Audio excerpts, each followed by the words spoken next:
সুতোপার গৃহকোণে সকলকে স্বাগত। আজ 27শে আগস্ট, শুভ জন্মাষ্টমী।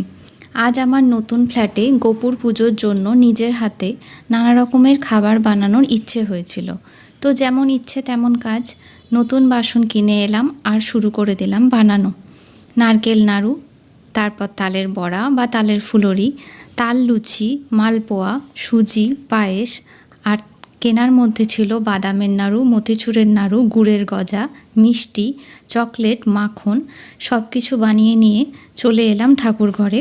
গোপালকে স্নান করিয়ে চন্দনমালা পরিয়ে আসনে বসিয়ে শুরু করলাম পুজো। তারপর একে একে পুষ্পাঞ্জলি, আরতি, অষ্টতর শতনাম, ব্রতকথা পাঠ শেষে সকলকে প্রসাদ বিতরণ করলাম আর নিজেও প্রসাদ খেয়ে উপোসভঙ্গ করলাম।